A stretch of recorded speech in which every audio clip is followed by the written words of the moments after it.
Bonsoir à tous, bienvenue encore une fois sur votre chaîne panafricaine TEM TV. Pour certaines personnes, pour accumuler, pour avoir beaucoup d'argent, il faut travailler beaucoup et plus. Avec beaucoup d'argent, nous risquerons de négliger notre côté spirituel. Avec beaucoup d'argent, certains risqueront de nous juger. Avec beaucoup d'argent, certains, on risquerait même d'autres personnes pourraient bénéficier de notre argent même après notre mort. Il y a certains même qui méprisent les riches parce que pour eux, ils s'enrichissent au détriment des autres.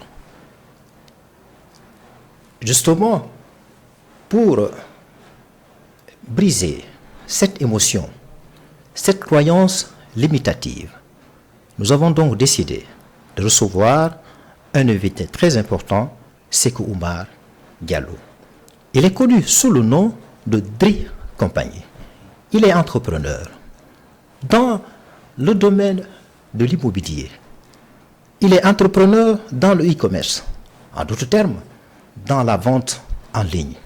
Il est aussi entrepreneur dans l'événementiel, dans l'industrie musicale. Donc, on va parler de l'entrepreneuriat avec ce grand entrepreneur. Bonsoir. Oui, bonsoir, monsieur Sissi. Merci de répondre à notre invitation. Avec plaisir, c'est moi qui vous remercie. Alors, serrez-moi la main. Alors, pourquoi je le fais? Ouais.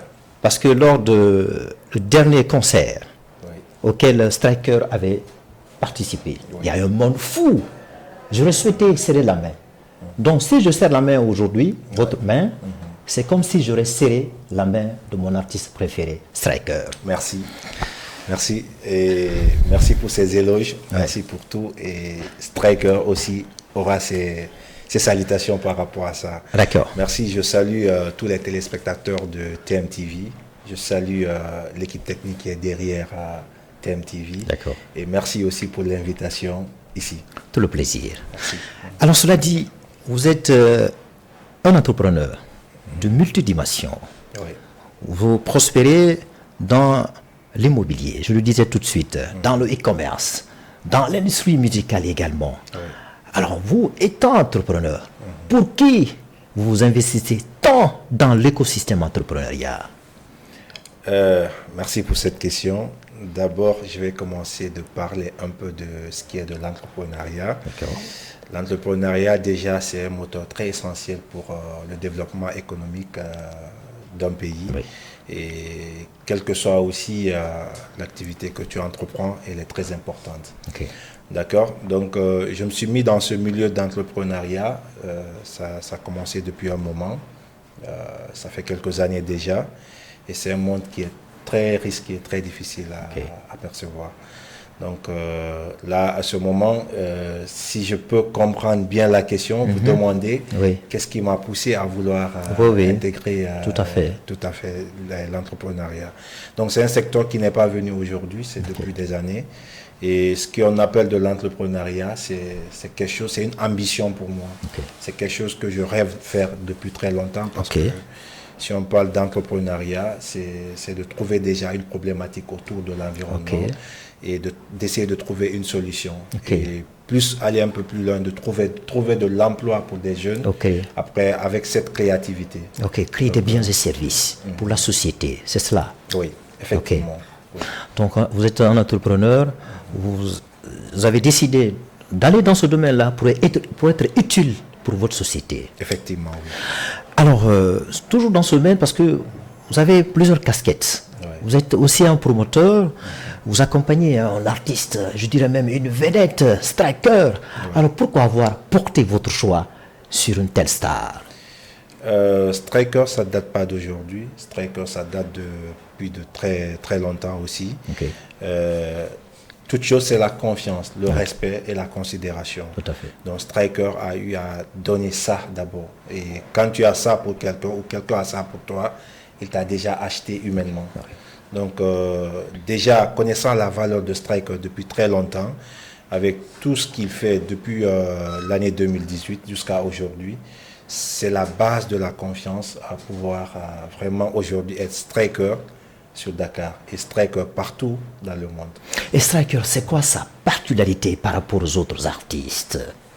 Striker, c'est une personne très respectueuse, qui respecte tout le monde, qui respecte pas un petit, pas un grand, qui respecte tous les artistes qui se trouvent aussi en Guinée. Donc c'est l'une des valeurs qu'il a, donc il faut le comprendre. Et quand quelqu'un a du respect pour toi, a du respect pour toutes les personnes, dis-toi que cette personne en retour a déjà besoin de quelque chose. Le retour, c'est-à-dire c'est le respect, la considération et de l'aide aussi par rapport à ça. Alors Drink Company, en dehors du fait qu'il soit de quelqu'un de très respectueux vis-à-vis de ses proches et vis-à-vis de vous en particulier, alors allons-y sur la scène musicale, allons-y dans l'industrie musicale. Qu'est-ce que vous trouvez sur cet artiste, ce jeune talentueux, de quelque chose de spécial? Bon, c'est quelqu'un déjà qui parle de ce que nous vivons, de la société. Il touche beaucoup la vie quotidienne des gens, surtout précisément en Guinée. Donc c'est l'une des particularités de Striker, parce qu'il est tout le temps connecté par rapport à l'actualité guinéenne. Et si vous remarquez, tout ce qu'il fait passer dans sa musique, il véhicule des messages.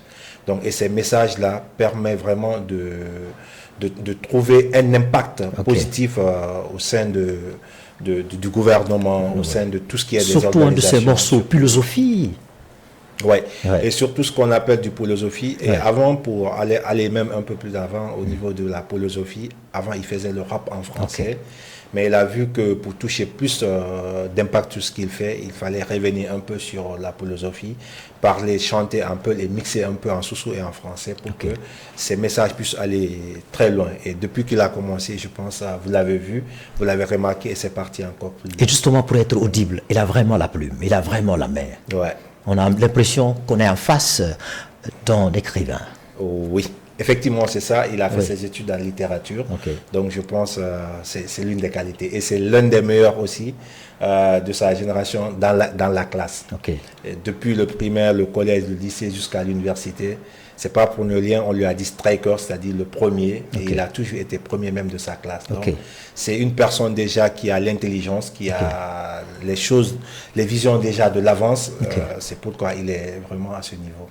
Et justement, sur cette tâche-là, les gens vous ont vu, surtout les artistes, accompagner Striker, faire sa promotion, organiser un concert inédit auquel vraiment il a participé, il a fait plaisir à ses concitoyens résidant au Sénégal.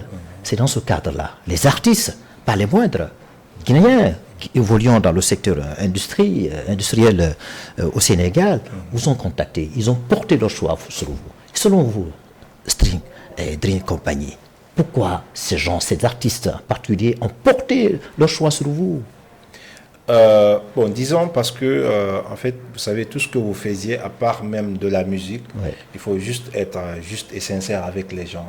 Donc, il faut rester à l'écoute. Et c'est l'un des points forts que moi j'ai, que je peux dire, parce que je suis plus à l'écoute. Donc, mon interlocuteur, je l'écoute plus que je parle et j'analyse avant de répondre à ses besoins. Donc, c'est l'une des qualités qui fait que peut-être ces gens-là portent confiance à mon niveau et c'est ça vraiment. Alors, ce que je disais tout de suite, vous avez plusieurs casquettes.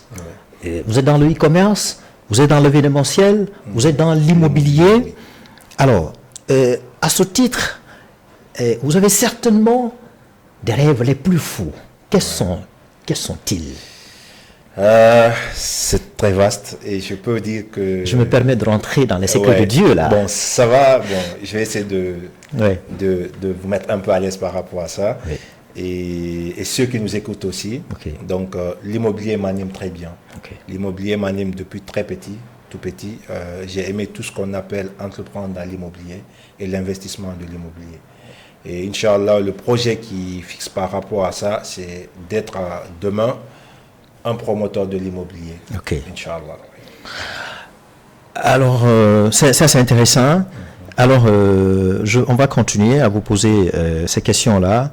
Alors, oui, vous êtes entrepreneur, vous faites tout pour satisfaire la société, en termes de biens et services, certainement, à mi-chemin, vous rencontrez les difficultés.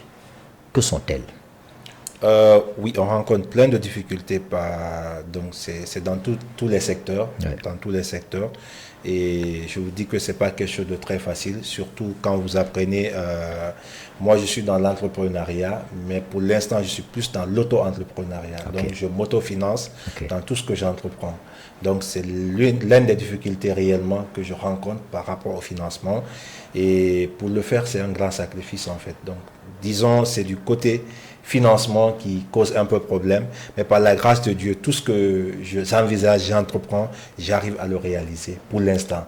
Maintenant, pour ceux qui ont ensuite des grosses œuvres, des gros financements, je n'ai pas atteint le niveau d'abord, mais je pense que dans les années qui vont suivre, je vais les atteindre.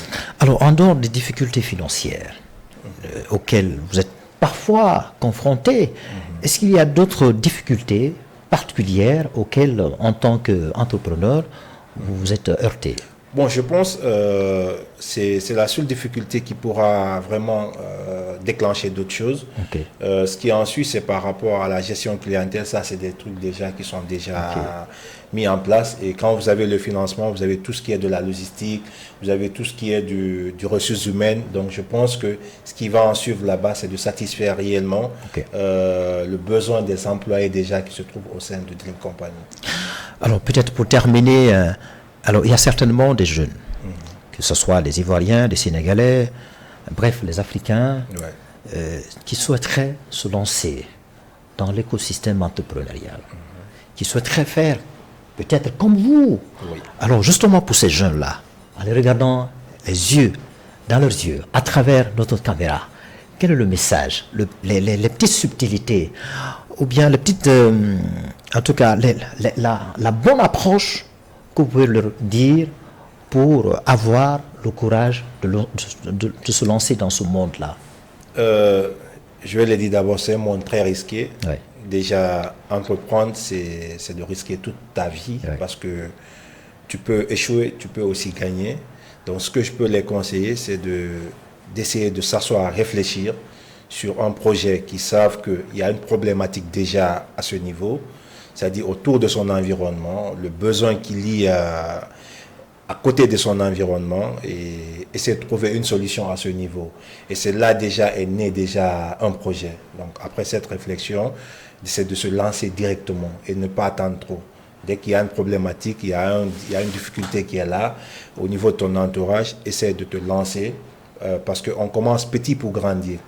Donc je conseille à tout un chacun de se lancer dès maintenant, de ne pas attendre et de ne pas le remettre à demain. Parce que car le remettre à demain, ça risque de perdre aussi ton temps par rapport à ce projet.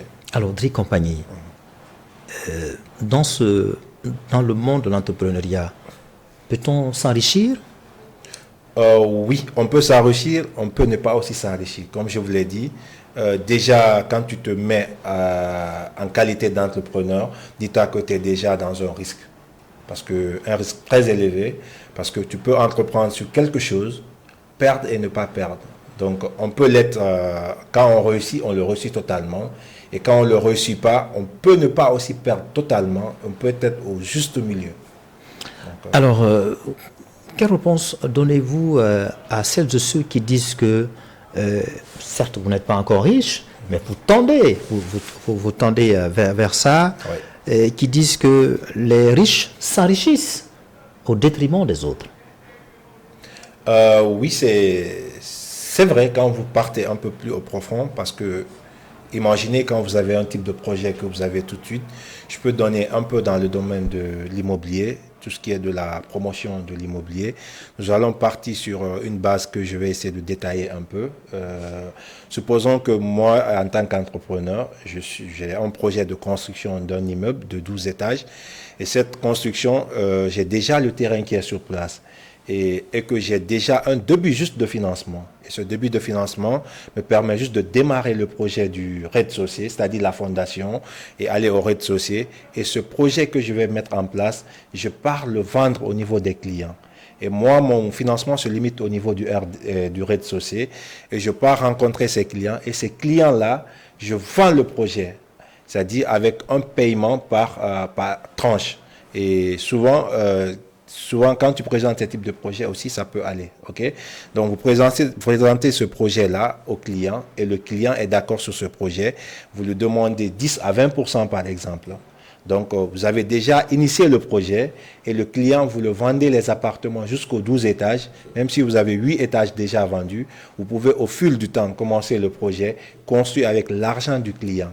Et vous, vous attendez à quelque chose après avoir fini le projet. Et quand vous rendez les clés, c'est là où vous attendez à quelque chose. Donc, vous imaginez, vous avez travaillé intelligemment, vous avez investi sur un projet, juste avec un petit fonds pour pouvoir aboutir à quelque chose. Donc, pour répondre à votre question, c'est un peu dans ce sens. Alors, on va terminer. Alors, vous l'avez dit, je vous ai posé la première question. Pour qui vous avez pris l'initiative d'entreprendre? Vous avez tenté de répondre à cette question. D'accord. Alors, quand on entreprend, c'est pour avoir quelque chose de plus important, c'est l'autonomie, la liberté. Tout à fait. Alors, en quoi vous allez tirer de cette autonomie-là? Est-ce que pour avoir le temps pour la famille ou bien vous voulez pour aller un peu en arrière, mon thème par rapport à mon Master 2, je l'ai fait à l'UQAD d'ici, c'était par rapport à ça, c'est-à-dire l'intégration des jeunes diplômés au sein des organisations, c'est-à-dire l'employabilité. Donc, j'ai fait les RSE et donc je suis du domaine des RH aussi. D'accord. Donc, tout ce qui m'anime un peu, c'est venu sur la base d'abord de créer de l'emploi. D'accord. Créer de l'emploi pour ces jeunes qui finissent diplômés et qui n'ont pas quelque chose d'autre à faire. Donc, c'est là où c'est venu. Donc, l'idée de venir entreprendre par rapport à cette question que vous avez dit, c'est de créer de l'emploi et de rester stable financièrement et faire aussi vivre des personnes au sein de l'entreprise, par exemple, de Dream Company. Et ces personnes-là peuvent faire vivre leur famille. Et en un mot, c'est de lutter contre la pauvreté, en fait. Donc, c'est un peu dans ce sens, la base, elle est venue pour essayer de créer tout ce qui est en place. Voilà, c'est ce mot, ce beau message qui me fait à notre entretien, l'entretien que j'ai eu avec Dream Company, vous l'avez entendu. Son objectif principal, c'est de faire en sorte d'éliminer complètement la pauvreté à laquelle la jeunesse africaine est confrontée. C'est la raison pour laquelle il tente, tant soit peu, de créer des biens et services, notamment de l'emploi, pour permettre à ces gens-là, non seulement de se subvenir, mais aussi de subvenir naturellement leur famille. Alors, merci d'être venu. Merci infiniment, c'est un plaisir de venir à votre plateau. Et je remercie le directeur ici, et je remercie tous les employés, je remercie tout le monde. Et sans oublier mes collaborateurs dans le domaine où j'évolue de l'immobilier, de l'e-commerce, et quel que soit aussi, surtout de l'événementiel. Je salue tous les promoteurs qui s'investissent à ce niveau. Je salue aussi plus particulièrement mon PDG que tu connais, Ouri de Diama. Donc, je salue tout un chacun. Je salue l'équipe de Dream Company, dont pratiquement aussi vous en connaissez certains. Et merci infiniment. Merci à vous. Alors, si vous voulez suivre cet entretien que j'ai eu avec Dream Company, un entrepreneur dans l'immobilier, dans le e-commerce et dans l'événementiel, vous pouvez aller tout de suite sur votre plateforme TMTV, Tamashek TV et TMTV. Donc, merci de nous avoir suivis et sachez que le programme se poursuit sur votre chaîne panafricaine.